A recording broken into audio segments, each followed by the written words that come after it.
Nabi Musa alaihissalam dikatakan sebagai manusia yang membunuh raksasa Raja Og dan meninggal pada usia 120 tahun atau di sekitar 1300 atau 1400 sebelum Masehi yang mendahului zaman besi di wilayah Levan.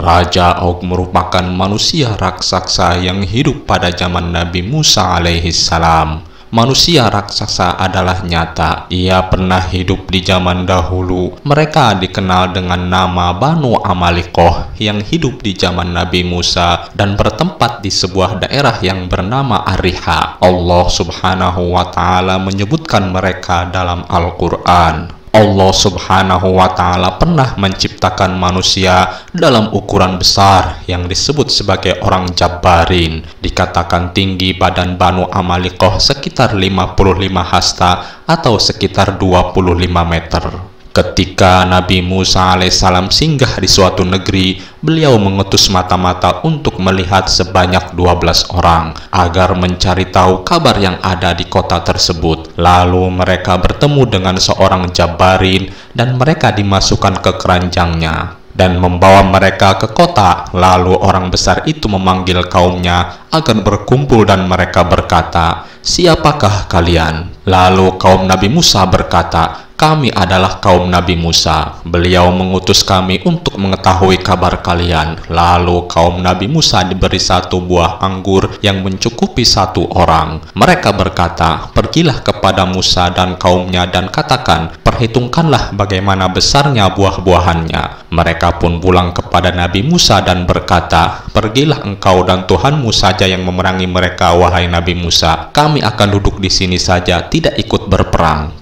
Begitulah sifat Bani Israel yang pembangkang kepada Nabi Musa dan Allah Subhanahu wa Ta'ala, yang akhirnya mereka diazab oleh Allah Subhanahu wa Ta'ala selama 40 tahun. Kemudian Nabi Musa sendiri yang membunuh manusia raksasa itu. Diriwayatkan bahwa 60 orang laki-laki dari kaum Nabi Musa pernah berteduh di dalam tengkorak kepala seorang laki-laki dari kaum Banu Amalikoh. Diriwayatkan ketika Bani Israel terusir dan tabut dirampas musuh mereka, kaum yang kuat dan kejam bernama Amalikoh atau Baltata juga terus menyerang Bani Israel. Kaum tersebut memiliki pemimpin berperawakan raksasa dari dinasti Bukhtanasar bernama Jalut atau Goliat. Bani Israel pun berharap kepada Allah Subhanahu wa Ta'ala akan mengutus seseorang nabi yang bisa menyelamatkan mereka, padahal mereka sebelumnya membunuh para nabi dan keturunan Lawi, marga yang layak untuk menjadi pemimpin mereka. Lantas satu-satunya keturunan dari Lawi yang tersisa yaitu wanita bernama Hubla. Bani Israel pun melindunginya agar bisa melahirkan calon nabi mereka. Kemudian Hubla pun melahirkan anak laki-laki yang bernama Syamil atau Syamwil. Allah Subhanahu wa Ta'ala kemudian mengutus Syamil mengemban risalah para nabi. Suatu hari Bani Israel pun meminta Syamil untuk mengangkat seorang pemimpin agar dapat melawan penindasan. Syamil pun berdoa kepada Allah Subhanahu wa Ta'ala untuk mengutus raja yang akan memimpin Bani Israel. Allah pun memberinya petunjuk dengan munculnya seorang lelaki yang mencari keledainya di depan rumah Syamil. Lelaki tersebut bernama Tolut yang tampan, gagah perkasa, soleh, dan cerdas.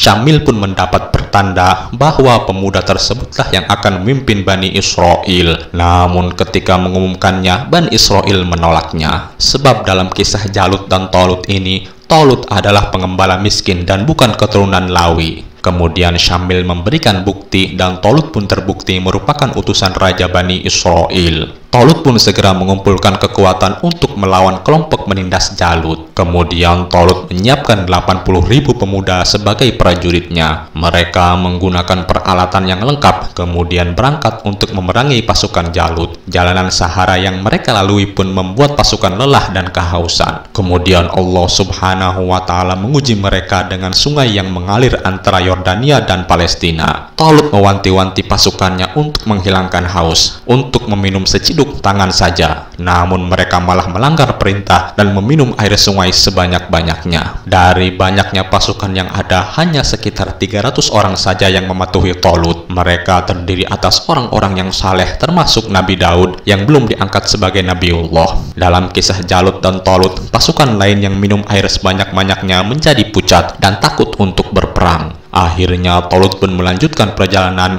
hanya dengan 300 prajurit saja. Di bawah komando Talut, mereka pun berdoa agar mendapat kesabaran dan kemenangan. Akhirnya dengan kehendak Allah Subhanahu wa Ta'ala, mereka berhasil memperoleh kemenangan. Pemimpin Banu Amalikoh yaitu Jalut yang hebat bahkan berhasil terbunuh. Namun bukan Talut yang membunuhnya, melainkan Nabi Daud dengan menggunakan ketapelnya. Nabi Daud pun meluncurkan 3 buah batu ke kepala Jalut hingga berhasil menewaskannya. Bani Amalikoh adalah suatu kaum Arab kuno yang namanya diambil dari nama leluhurnya mereka, yaitu Imlik. Amalik ini memiliki seorang raja bernama Al-Arqam. Al-Arqam hidup sejaman dengan Nabi Musa. Amalik bertempur dengan pasukan Nabi Musa dipimpin oleh Al-Arqam. Tentara Nabi Musa berhasil untuk membunuh Raja Al-Arqam dan pengikut-pengikut dari kalangan Taima dan sejumlah suku Amalikoh di Hijaz. Dahulu Bani Amalik bermukim di wilayah Shan'a. Sebagian dari mereka menuju Yastrib dan mengusir sekumpulan suku bernama Bani Obail. Bani Obail berpindah ke Juhfah. Mereka menetap di sana dan binasa diterjang oleh air bah.